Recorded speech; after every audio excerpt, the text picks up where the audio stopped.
So, ayun guys, andawin tayo pa uwi na. Ayan, lakas ng ulan. Ayan, oh. Grabe yung kwan. Lakas ng ulan. Try natin open. Ayan, oh.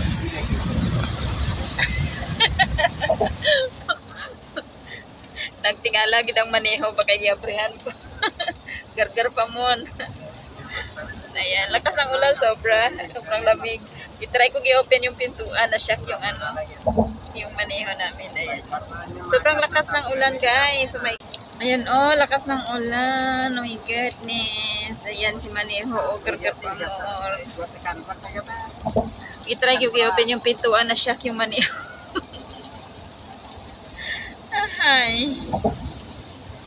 Ayun guys, naghatid kasi ako ng estudyante ng maaga. So kaya ayan, maaga akong naglakwatsya. So ayan, nag-video ako ng konti, charot lang. Hindi lang konti, kahit paramihin ko talaga yan para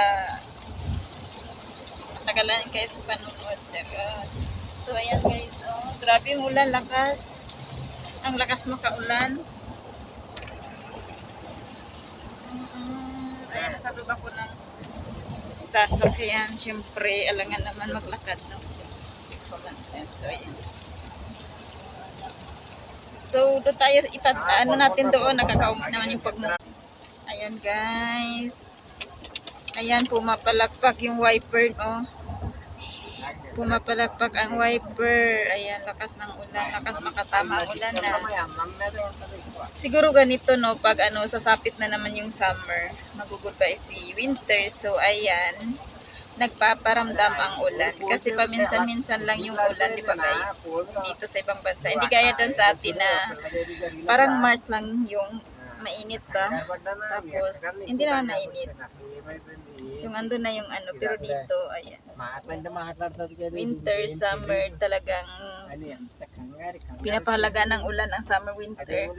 Pumapagitna talaga siya bago sasapit yung darating na season. So, ayun lang.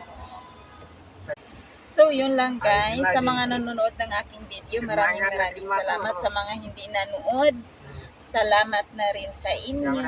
Charot. Bye.